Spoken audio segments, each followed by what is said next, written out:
welcome back to Prime Wealth. We're really glad you're joining us today. Yeah, hi there.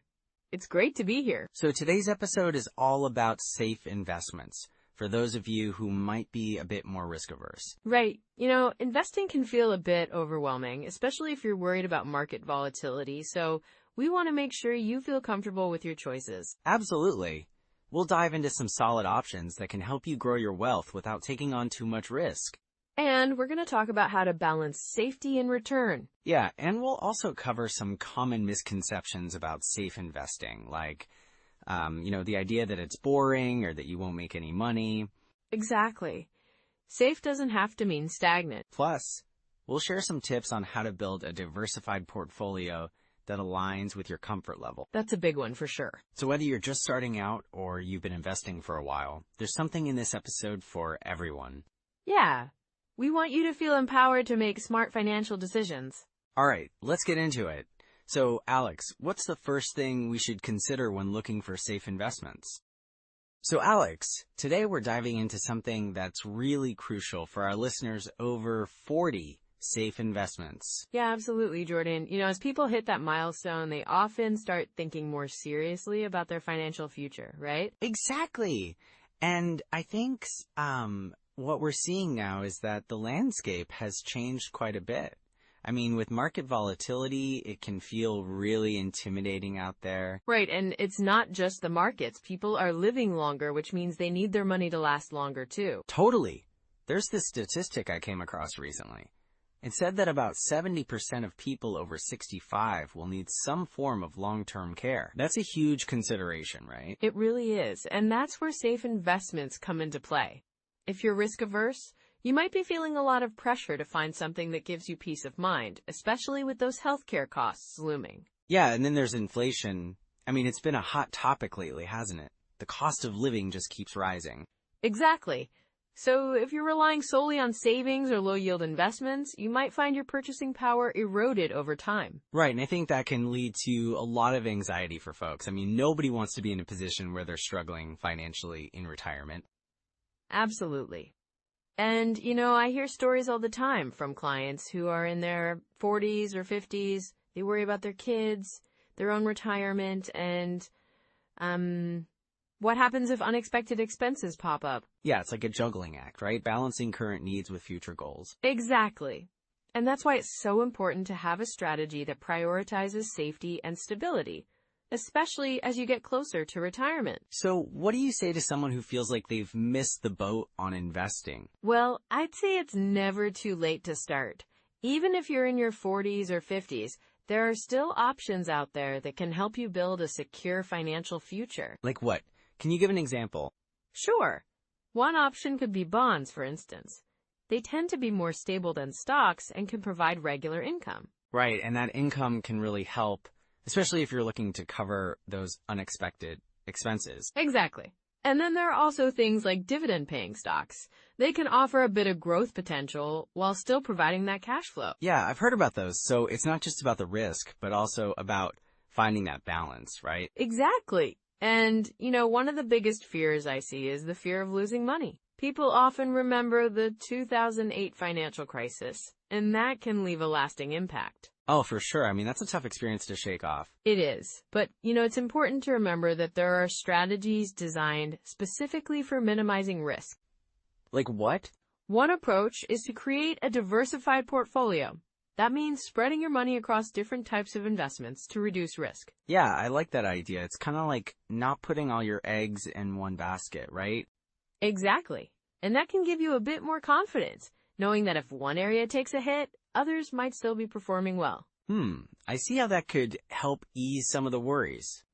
And let's not forget, as you approach retirement, it's smart to gradually shift your focus toward more stable investments.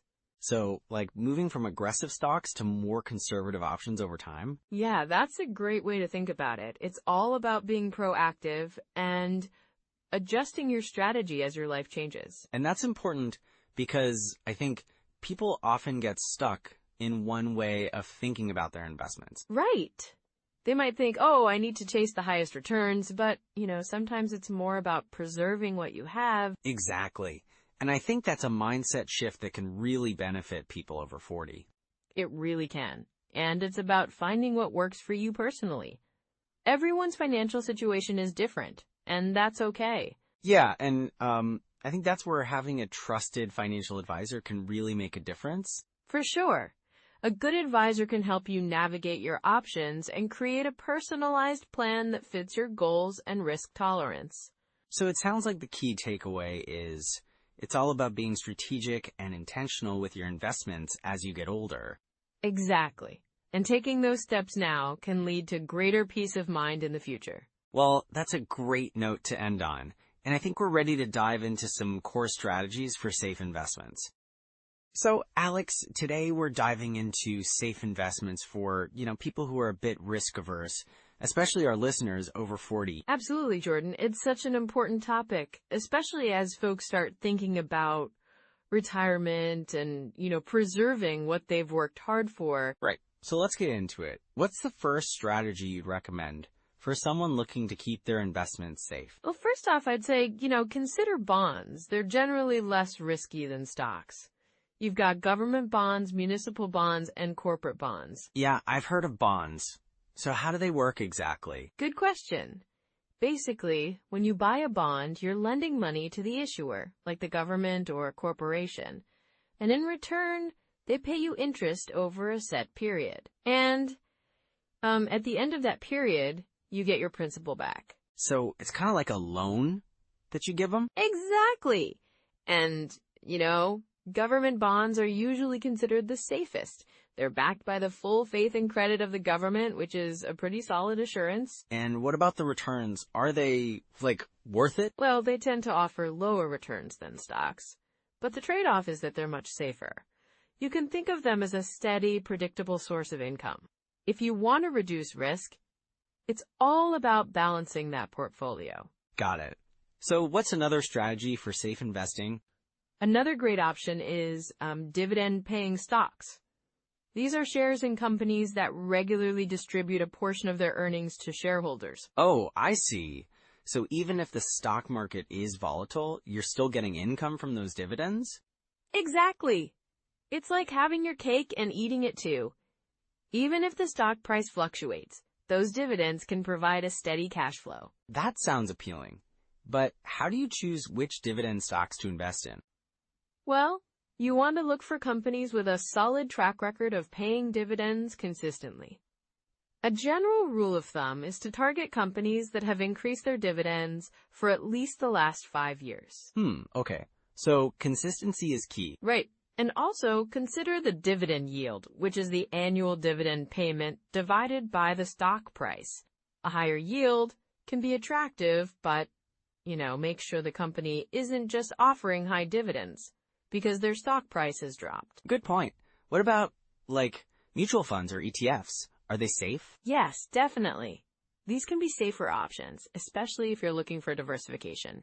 When you invest in a mutual fund, or ETF, you're pooling your money with other investors to buy a variety of stocks or bonds. So it's like a basket of different investments? Exactly. And that diversification helps spread out risk.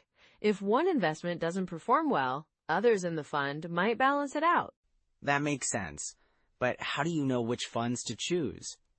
Look for funds with a history of steady performance, low fees, and a focus on income generation. You might want to consider funds that invest in blue-chip stocks or, funds that focus on dividend-paying stocks. Blue-chip stocks? What are those? Good question. Blue-chip stocks are shares of well-established companies that are financially sound and have a history of reliable performance. They're generally considered safe investments. Okay, so let's say someone wants to start investing now. What's a good way to get going? A good first step is to open an investment account. You can choose between a traditional brokerage account or a tax-advantaged account like an IRA. And what about the amount to invest? Is there a rule of thumb for how much to put in? Well, a common guideline is the 50/30/20 rule. You allocate 50% of your income to needs, 30% to wants, and 20% to savings and investments. That's a nice, simple formula. But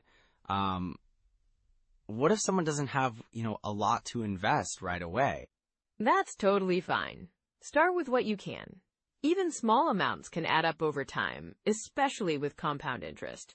Just be consistent with your contributions. Right. And speaking of consistency, what habits do you think help with safe investing? Well, having a regular investment schedule is key. You might set up automatic contributions to your investment accounts. This way, you're always investing, and you don't have to think about it each month. Automatic contributions. That sounds super convenient. It is. And it also helps you to avoid emotional investing, which can be a pitfall for many people. Yeah, I can see how that could happen. So what's something else to keep in mind? Well, it's important to have an emergency fund. Ideally, you want 3 to 6 months worth of living expenses saved up. This way, you won't have to dip into your investments during unexpected situations. That's a solid piece of advice. It really helps you sleep better at night, right? Absolutely. And, it keeps your investment plan on track without unnecessary stress. All great tips, Alex. But let's shift gears a bit. What are some common pitfalls that people should watch out for when investing safely? Good idea. A big one is trying to time the market. Many think they can buy low and sell high, but it's really difficult to predict market movements. Yeah, it's like trying to catch a falling knife, right? Exactly. It's much better to invest consistently over time.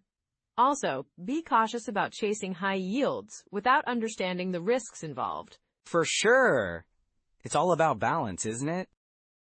Definitely. And keeping your emotions in check is crucial. Stick to your plan and remember that investing is a long-term game. Awesome. Thanks for all the insights, Alex. I'm sure our listeners will find this really helpful. My pleasure, Jordan. Always here to help. So, Alex, let's dive into some of those common pitfalls people often encounter when it comes to safe investments, right? Yeah, absolutely, Jordan. One of the biggest mistakes I see is folks getting too comfortable. They think, oh, I'm in a safe investment. I'm all set. Right. It's like they put their financial future on autopilot and forget to check in. Exactly. A classic example is people investing heavily in bonds because they think they're the safest option. But, bonds can also carry risks, especially if interest rates rise. Oh, that's a good point. People don't always realize that when rates go up, bond prices typically go down, right? Yes, exactly. So if someone has a large portion of their portfolio in long-term bonds and interest rates begin to climb, they could face significant losses, and that can be really unsettling. So how can someone recognize they're falling into that trap? Well, one danger sign is when you notice your investment strategy hasn't been reviewed in a while. If you haven't looked at your portfolio in over a year, that's a red flag. Oh, totally. It's like ignoring your car's maintenance. Eventually, something's going to go wrong. Exactly. And another common issue is chasing yield. People might see a high-interest investment and think, wow, that looks great, without considering the underlying risks. Yeah, like those high-yield savings accounts that might not actually be as safe as they seem. Right. Or even certain investment products that offer great returns but come with hidden fees or risks. It's important to do your homework. So, what should folks be asking themselves to avoid those pitfalls? A good question to start with is this investment aligned with my overall financial goals? If it feels too good to be true, it probably is, right? Yeah, I love that. And I think another thing to consider is diversification. People often put all their eggs in one basket. Exactly. And that can be a huge mistake. For instance, someone might invest everything in a single stock or sector, thinking it's safe. Then, if that sector tanks, they're left high and dry. Ouch! That must be a real wake-up call for many. It is. And that's why spreading your investments across different asset classes can help mitigate risk. Having a mix of stocks, bonds, and maybe even some real estate. Yeah, and even within those categories, it's about variety, right? Like, not just one type of bond or one industry in stocks. You got it. And another pitfall is not having an emergency fund. Some people think, I'm investing safely, so I don't need one. But life happens. And having that cushion is really important. For sure. Nobody expects a sudden car repair or medical bill. And if you're fully invested, that can throw everything into chaos. Exactly. And here's another thing I see often. People ignoring inflation. They focus so much on safe investments that they forget about the purchasing power of their money. Ah, yeah. Just because it feels safe doesn't mean it's growing, right? Right. If your investments aren't keeping up with inflation, you're actually losing money in real terms. It's crucial to factor that into your strategy. So what can someone do if they've already fallen into these traps? Well, the first step is to take a deep breath and reassess your portfolio. Look for those danger signs we talked about earlier. Yeah, and maybe consult with a financial advisor who can help clarify things, right? Absolutely. An advisor can provide perspective and help you realign your investments with your goals. And that's so important, especially as we age. We want to ensure we're set up for a comfortable retirement, right? Exactly. And remember, it's never too late to make changes. Even small adjustments can make a significant difference over time. That's so encouraging to hear. So what's a simple first step someone could take today? I'd say start with a review of your current investments. List them out and assess whether they're still serving your goals. And maybe even consider setting up a regular check-in, like quarterly or semi-annually, right? Yes, definitely. Just like you would with a health checkup. Staying proactive can really pay off in the long run. I love that analogy, and it helps to keep everything in perspective. Exactly. Investing is a journey. It's about making informed decisions and adjusting as life changes. Well, I think that's a great note to end on.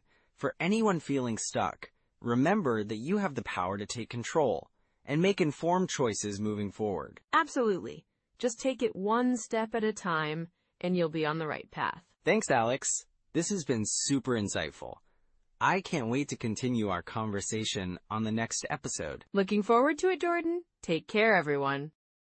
So, Alex, we've talked a lot about safe investments today, but what are some immediate steps our listeners can take to get started? Yeah, absolutely, Jordan. I think the first step is really just to assess where you're at financially. Like, take a good look at your current situation. Make a list of your income, expenses, savings, and any debts you might have. That makes sense. Kind of like a financial checkup, right? Exactly. And from there, you can identify how much you can realistically set aside for investments. If you don't have a budget yet, now's a great time to create one. Right. Budgeting is key. And what about tools? Are there any apps or resources you recommend? For sure. There are some great budgeting apps out there, like Mint or YNAB, which stands for You Need a Budget. They can really help you track your spending and savings goals. Oh, I've heard of YNAB. It's supposed to be really helpful for planning. Yeah, it's fantastic. And once you have a budget, you can start looking into those safe investment options we discussed. So, what would be a good first investment for someone who's just starting out? Well, I'd suggest starting with something like a high-yield savings account or a certificate of deposit or CD. They're low risk and can provide a bit more interest than a regular savings account. I like that idea. And those are pretty easy to set up, right? Yep, super simple. Most banks offer them online, so you can do it from the comfort of your home. And you can usually start with a small amount. Speaking of small amounts, what if someone feels like they don't have enough to invest? That's a common concern. But you don't need a lot to start. Even $50 or $100 a month can make a difference over time, especially with compound interest on your side. Right, and that's the beauty of starting early, isn't it? Exactly. And for those who want to dive a bit deeper, you might consider a robo-advisor. They usually have low fees and can help you build a diversified portfolio based on your risk tolerance. Oh, like Betterment or Wealthfront? Yes, exactly. Those platforms are great for beginners. They automate the investing process for you, which is really handy if you're not super comfortable managing investments yourself. That sounds really appealing. And, what about books or resources? Are there any you'd recommend? Definitely. The Intelligent Investor by Benjamin Graham is a classic, even though it can be a bit dense. Another good one is The Simple Path to Wealth by J.L. Collins. It's really accessible and focuses on investing for beginners. I love how relatable that sounds. And what about habits? What habits should our listeners try to build to stay on track? Great question. One habit is to set up automatic transfers to your savings or investment accounts. That way, You're consistently putting money aside without even thinking about it. Oh, that's a smart move. It's like paying yourself first, right? Exactly. And also, try to make it a habit to review your finances regularly, maybe once a month. Just a quick check-in to see how you're doing. I think that's so important. And, what about keeping up with financial news? Is that something you'd suggest? Yes, staying informed can be really helpful. You don't have to read every article, but just following some reputable financial news sources or podcasts can keep you in the loop. That sounds manageable. It's like little bites of information instead of overwhelming yourself, right? Right. And remember, it's all about taking those small steps. Celebrate your progress, no matter how small it seems. I love that. So it's really about building confidence and a solid foundation over time. Exactly, Jordan. And as you build that foundation, you'll feel more comfortable exploring other investment options down the line. And to wrap it all up, what's one last piece of advice you'd give to our listeners who are feeling a bit hesitant? Just start. Even if it feels small or insignificant, taking that first step is what matters most. You'll learn and grow as you go. So true. And remember, it's not about perfection. It's about progress. Absolutely. And by following these steps, you're already on your way to creating a safer financial future. Well, thank you, Alex, for sharing your wisdom today. I think our listeners will find this super helpful. Thank you, Jordan. It's always a pleasure to share this information and help others on their financial journeys. All right, everyone, that's a wrap for today's episode. We hope you feel inspired to take those next steps. And remember, you don't have to do it all at once. See you next time on Prime Wealth. So, to wrap things up today, we really covered a lot, didn't we? Yeah, we did. I mean, first off, we talked about how safe investments can really offer peace of mind, especially for those of us who are, a bit risk averse. Exactly. And we highlighted some solid options, like bonds and dividend-paying stocks, right? Those can provide steady income without the roller coaster of the stock market. Oh, for sure. And we also mentioned the importance of diversifying your portfolio. Just, to spread out your risk a bit. Right. And don't forget about cash reserves. Having some liquidity is crucial, especially as we move into retirement. It's all about having that cushion, Absolutely. And I think the biggest takeaway is that being safe with your investments doesn't mean you have to sacrifice growth. There are ways to do both. Well said. It's all about finding that balance, right? Yes. And for everyone listening, remember that it's never too late to start planning for a secure financial future. You've got this. Definitely. And if you found today's episode helpful, we'd love it if you liked, subscribed, and shared your thoughts in the comments. Yeah. And don't forget to share this with someone you know who's over 40. They might really benefit from this advice. And speaking of advice, next time we're diving into real estate investing without buying property. REITs! Ooh, that sounds exciting. I can't wait to explore that with you, Alex. Me too, Jordan. All right, everyone. Thanks for joining us today. We hope you feel more confident about your safe investment choices. Take care, everyone. And remember, it's all about your financial journey. Bye for now.